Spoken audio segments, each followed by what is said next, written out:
Hello, everyone. We got a new episode of Gotchard. We're talking about episode 37, and guess what? Hopper's going on a little adventure, and absolutely nothing can go wrong. But we do have to start the episode up with everyone trying, treating Skibbo like a actual character, which is cool, and trying to figure out what's going on. It's like, hey, is he dead? What's the deal? And it's just like, okay, the only energy we kind of can find is the malice that Gygus kind of put in there. So for the most part, we can't do anything, and he's seemingly dead. Hotaro takes us really fucking hard.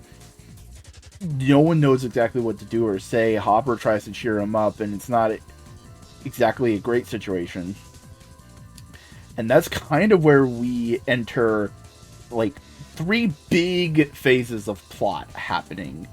So on one hand, we have Hopper's cute little adventure, where they're hopping around, trying to find the golden flower from the last episode's little fairy tale to cheer Hotaro up.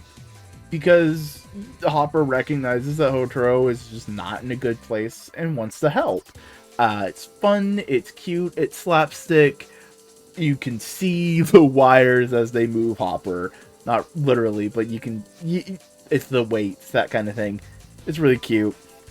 On another hand, we have Hotaro really just dealing with it. He is not in a super good place. He let a friend down. He let a friend die. And he was ultimately the cause of it to an extent, because he was the one who finished it off. He was the one who did the attacks. And everyone was immediately like, no, Hotaro, you were trying to protect us. You didn't know. It's not your fault. Like, hey, don't internalize this. And Hotaro's just like, I'm gonna internalize it a little bit. So he heads back to his home, and he is kind of dissociating. And his mother sees this, recognizes it being similar to something that happened when he was a kid, when his father left, and made the meal that cheered him up as a kid, and basically said, hey, I'm your mom. I know when things get bad for you, but you're my son, and I know you, and you're going to be able to get through this. And Hotaro is like, yeah, I can figure something out. I have to. I'm Gotchard. I'm the hero. I gotta be able to figure something out. Meanwhile, while those things are happening, Ant Trooper is now new. Malcolm Berserk, attacking people. Sabimaru, Ringe, and Rine basically all go like, Hotaro is not in a place where he can handle this. We gotta go fight for him. Like, it's very much, our boy is not great right now. We need to help him as much as we can, which is great. It's just empathy all around. It's a great, wonderful thing. So they go and fight, and they aren't doing so hot, right? They're able to get rid of some of the army ants, the troopers that Ant Trooper builds up, but Jade's just not able to handle it, especially because Gygus is gonna show up. There's a great scene with Clotho and Atropos with Gygus, where he basically dismisses any of the humanity that they have shown throughout the show, that we know as the audience they have, but Gygus as big asshole bad guy adamantly refuses to acknowledge in his subordinates. He's just like, what the fuck are you talking about? You all are just meat robots. You don't give a shit. You shouldn't give a shit. And it's great because Clotho is struggling. The actress is doing a great job just showing how much he's struggling. And Atropos says something like, hey, can we bring back Grayon? And he's like, oh, right, you affected some weird admiration for him like he was your dad or something. No, I'm not gonna fucking do that. Why do you even care? You're a soulless robot. Fuck off. And Atropos just bows down like she accepts the solution, what's the word for it? Accepts that response, but then she just stares daggers at him of just like, I fucked up. You're a fucking dickhead. Please let the Abyssal Sisters have a redemption. Let them learn, like, let them be people, you know? We let the Kimmies be people, let them be people. But Gygas is going like, the plan's about to come to fruition. We just gotta push a couple more buttons, and we'll be good. Hotaro comes upon the scene. He's like, oh fuck, oh shit, I gotta help. He transforms. He tries to help out some. He tries to fight, but he is totally unwilling to actually full-on attack Ant Trooper. That's when Spanner and Minato show up and basically go, hey, we understand why you're not being able to do this. We have no qualms. We want to protect, we would rather protect you guys than them, than Kimmies. Like, very reasonable for a teacher and what is essentially a teaching assistant. Spanner's kind of a TA. It's interesting, especially if we look at it as like, they're in high school, but if we like look at it like through a college lens, he's like a post-grad. You know, he's a graduate student. He's post-grad. He's that kind of like. He's still a student. He's still taking classes, but he has enough knowledge and respect amongst the teachers to be helping them out doing stuff. But they're just like, all right, we got to take care of this thing. We got to deal with it. Spanner does the finishing move on Ant Trooper, tries to capture it.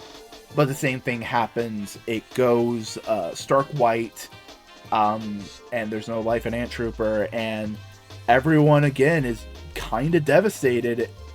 That's when Hopper 1 shows up. Hopper 1 found some daisies, thinking they were the golden flower.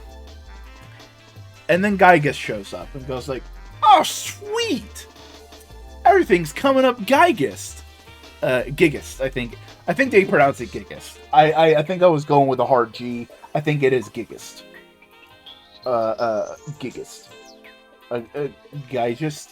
Gigist. Let's go with Gigist and not Gigist. Gigist. And so Gigist basically goes like, alright, cool. Well, you know what my gimmick is? Grabs Hopper and forces them to become a Berserk amalgam. Hopper struggles. Hopper fights so fucking hard. So hard that they henshin into Crosshopper. It's like a big triumphant moment, and you're going like, fuck yeah! Hopper was able to break through it! And then Gigist says, you fucking thought, and fully makes Hopper 1 into amalgam. A Berserk amalgam. They're struggling the whole time. They don't want to hurt anybody, but the anger, the poison is taking over them, and Hotaro is pleading with them the entire time, keeping the attention on Hotaro. But one of the civilians who ran away earlier in the episode comes back. A kid comes back to grab their toy. Hopper 1, out of their mind, sees this and goes towards the civilian. Hotaro sees this and goes, I don't have any other fucking choice. Transforms, and I think this is brilliant. He doesn't use a standard form. He uses Tenliner, the other member of the trio. I would love to see more Tenliner throughout the show. But the little bits we get are very fascinating. That it's like Hopper is the emotional sounding board, the best friend of Hotaro. Tenliner's the emotional rock. Like, if they are a trio of friends, Liner is the stoic, we need to get shit done kind of guy in my head. And it's just like, it's doubly so tragic as Hotaro transforms into Tenliner. As Hotaro and Tenliner have to destroy Hopper. And you know what's gonna happen. You know the tragedy that's gonna be befall this, but you hope beyond hope. The dust clears, and you see the Hopper puppet in stark white, exactly the same as Ant Trooper and Skibo, and Hotaro breaks down.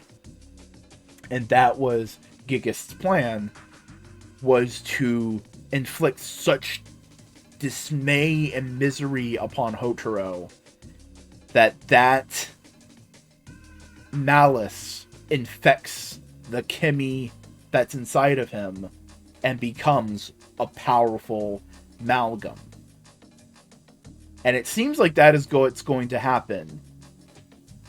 But then Hotaro is surrounded by an egg and boop, out. Right? And everyone's going like, the fuck just happened?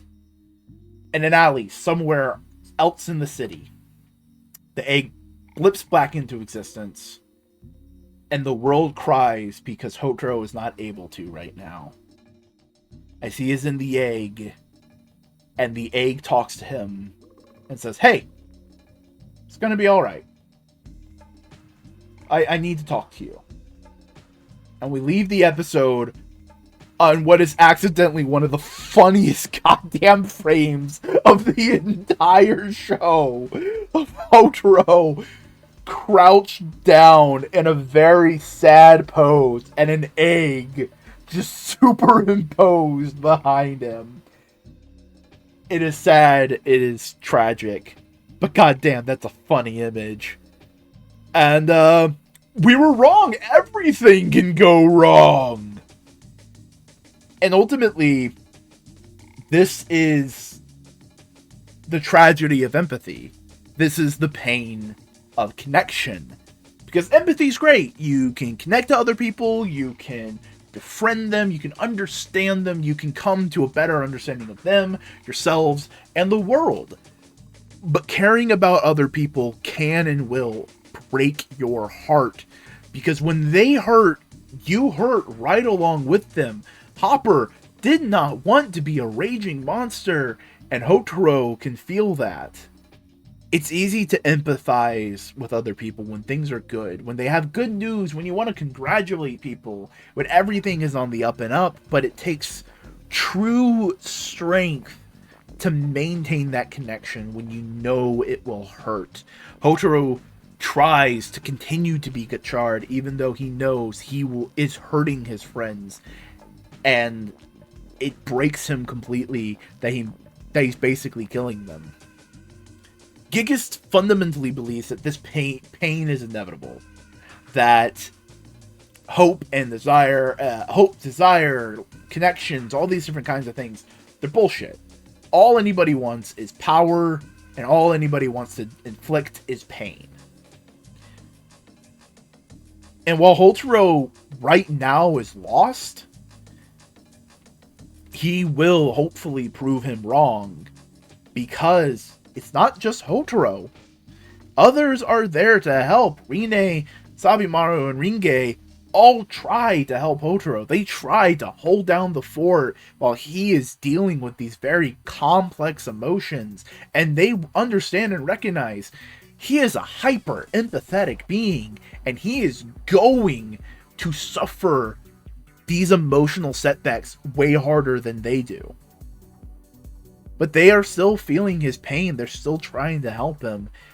And while Minato and Spanner, they understand it too. They don't like this. They don't like defeating the Kimis and killing the Kimis.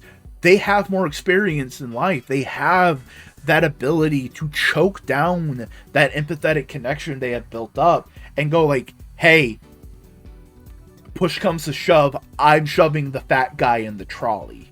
And fundamentally, they see this as right because they're protecting their students. And all in all, Hopper was doing all of that journeying, all of that flower hunting just for Hotaro, just to help him alleviate his troubles and worries. And for their trouble, Gigist again treats them like a tool, something only to inflict pain on Hotaro, as Hotaro sees their friend being hurt. This was a damn good episode, and everyone of the show, the crew, everybody making Gotchard did a really good job this episode. It's ramping up spectacularly. Like I said earlier, I love how even Atropos is having their soul question, and now they're kind of questioning these things too, of like, yeah, I'm an automaton, why should I care about Greyon? Why am I caring so much? You're being a dickhead. You know, that kind of thing. And it's kind of just like showing that, yeah, they do have a soul because they care about others. They care about something. Watch just with their family and they're concerned about them. Spanner and Kyoka, the connections they built with them. Clotho and her family of just wanting to maintain the sisterhood. And Atropos and Greyon of just, I want my daddy. I want my dad. And that's kind of informing the idea of like, no, they're people that deserve to live and exist because they have wants. They have a thing that that drives them. And that's what Hotaro's been going on about the Kemis of like, no, the Kemis have wants and desires. And I want to connect to them to help them achieve those. Right? On some sillier notes, I just love how the egg looked like a goddamn Digimon egg. It's great. Fantastic.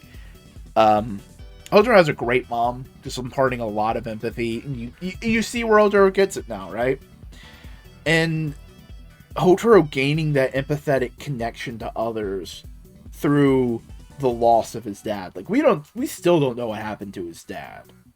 But that kind of understanding that his mother imparted in those moments kind of built the Hotaro we know. And there's so much cool shit happening. It's fascinating to see where this show will go next.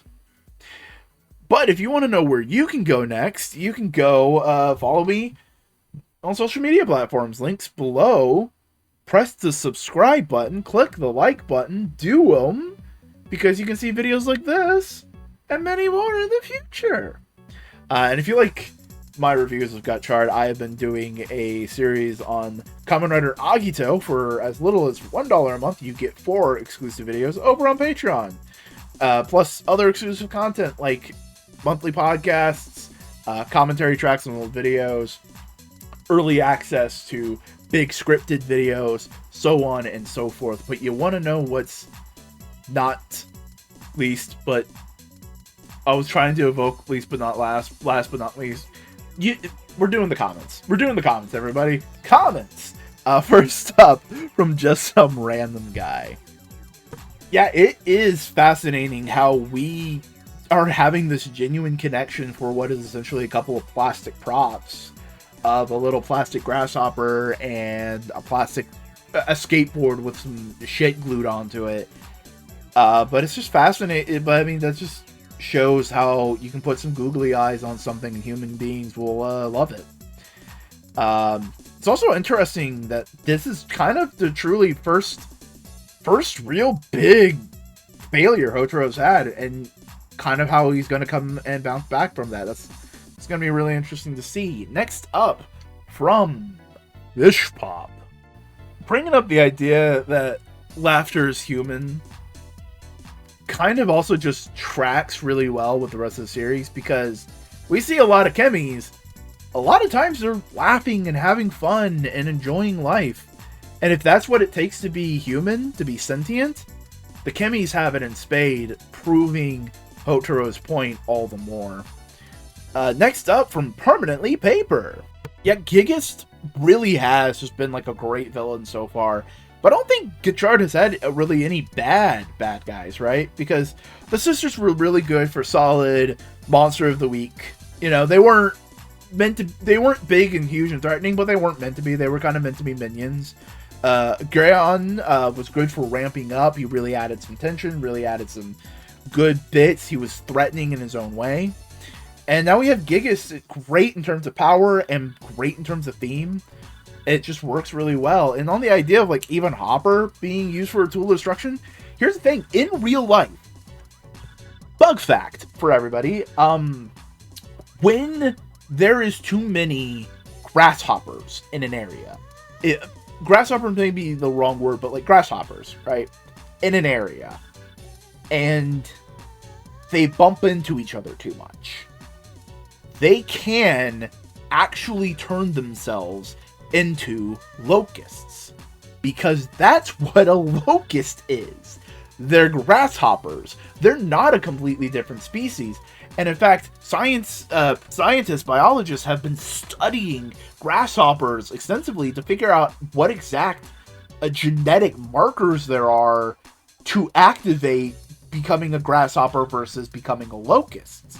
But they have figured out that one of the things that triggers it is being in a small area with a lot of other grasshoppers bumping into each other, so that they basically get very agitated, swarm out, and go to other places.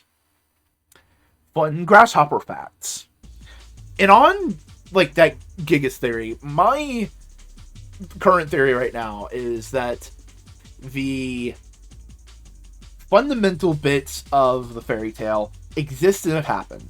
Because that's just the kind of story Gotchard is. Hey, the fairy tale is real, and we can use it to help beat back the bad guy, right? I think the monster we see in the fairy tale was Gigist, the human alchemist person, transforming themselves into a Kemi. And that is how we have the Gigist we have now. And so maybe it is possessing Greyon, and that's how we can kind of get Greyon back, if that is the route they want to go with Greyon. Greyon may just be completely dead if that's the way they want to do it, which I'm mixed on. I would like to see Gigas back because, not Gigas, Greyon back, because I think he's a fun character. But if he's dead, yeah, fuck it, he's dead. Speaking of dead, this is going to be a little callous of me, and you will hate me for this. I am of the mind, partially, not completely, that wonders if Gotchard would be a stronger story if Hopper wasn't resurrected. I know that sounds very cruel. I know that sounds bad. But fundamentally, the tragedy of that death, I don't want to say would be undone, because it's still sad. It's sad that it happened. Sad that this whole situation got to this goddamn point. But that you can't come back from these kind of things. That the connection you build can be cut and severed like it was nothing. But that connection wasn't wrong. That connection was still valuable. And that empathy for empathy's sake is itself beautiful in a way. Could you tell that story with Hopper coming back? Sure. You could probably do that. It's not impossible. But I'm just thinking of the world where that could happen. I wonder how that would make Gotchard as a series. You know what I mean? But that's just me rambling. Let's get on to the next comment. Next up from Esconde. Yeah, like we've all been saying, Gigas is just great. He's strong, he's powerful, imposing. Something interesting about his costume, he just has a blank face. He like feigns empathy without doing any of the work, without being an actual personable person, you know? And Gigas just going like, no, all these Kemis are for evil and wrong. And the Kemis go like, no, I am a fucking skateboarder. I'm gonna hang out and play with kids. And just trying to be good people. Yeah, like the producer blog said, that's very Kamen Rider like. That's really cool. Because like you think about it, like what's the main thing of like all the Kamen Riders of the past? They always had at least one person with them to go like, hey, you're not a monster, you're a hero, you can do good things, right? You gotta protect people. And the ones that are more like hashtag monstrous do need that help, do need that connection to bring them out of it, just like the Kemis. And that's really kind of cool. theory on what the egg is, or like, you were wondering what, you were wondering if like Daybreak had the egg as well, and I'm thinking like, yo, what if that is part of why Daybreak's universe is the way it is? The egg in him turned evil, and that's why it went all post-apocalyptico. You know what I mean? Like, I think that'd be cool. It'd be a way to like wrap it into Daybreak and like why Daybreak was in the past. Like, there's things you could do with it, you know? And finally, from Luffy Zoro, Yayo Yayo. Yeah, Hotaro is definitely a character that can and will get a lot of, like, just a bad rap, right? He's kind of loud, he's a little screechy, and I will admit that the actor had a harder time in the start of the show than he does now. Like, he wasn't great, and he's vastly improved. He's pretty good now. But he wasn't great at the beginning. But I like how the show's just kind of exploring how complex empathy can be. You know what I mean? Like, it's interesting to see. Especially because you brought up Gentaro from Forze, of how his big thing is just like, fuck you, I'm your friend now. And how, like, that's kind of rude and simplistic compared to what Hotaro kind of, like, tries to go through with all the Kemis and people. And I think the big difference is, like, Gentaro was very much distinctly post-national tragedy, post-natural disaster, and it was meant to be a big, loud, in-your-face, friendship, positivity, we're going to the fucking moon, we're doing things, we're fighting bad guys, while we've been through a lot of fucking shit internationally, and kind of Gotchard's coming at this is very much of, hey, everybody has their own problems, we gotta meet individual people on their individual layers. You know? I think it again, the complexity of, like, how it's trying to tackle it, which I don't see a ton of people talk about. And it's very weird, because when I talk about Kamen Rider, I very much talk about it through thematic lenses, right? You know, like, Geats is all about desire and fighting for it, and all these different little nuances there. And Drive is about posthumanism to an extent, and the sins of the father, and how can we move forward with a hampered past, right? And Kiva's generational trauma, and all this. Like, you can look through different seasons of Kamen Rider, and again, I haven't seen all of them, but you can see how the themes interact with what they're doing. O's as another example of mediation, of being moderate with extremes, right? Wanting everything is bad, but wanting nothing is also bad. You kind of need to be in the middle. It's fine to want things, you know? Which is a fascinating lesson to teach kids. Very fascinating. And that's kind of the thing. It's like, I see this in Kamen Rider all the goddamn time. And I bring it up to friends who also watch Kamen Rider, other fans of Kamen Rider, who, when I bring it up, they're like, oh, yeah, you're right, that's interesting. And they start making these connections as well. But, like, I go on comment sections and forum posts, and the only talk of theming is the gimmick items, and it's just like, no, there's actual storytelling here, guys. Why does it feel like no one talks about it? I'm turning into Seinfeld. What's the deal with airline food? I don't know. Just, Hotaro is a cool character. I like characters that care about people, you know, like Superman, Captain America. That's even why I gravitated to Tycoon and Geats, you know? He's just a dude who cared about people. Did he get led astray? Yes. Will I say that he did nothing wrong? No. he fucked up. He did a lot of things wrong. You know? But he still cared about other people, and that's important to me. And you know what's also important to me? That you have a good week. That you tell the people you care about that you do. And that you have a good rest of your day. Big thank you to my Patreon supporters, Esconde and Scott Firestein.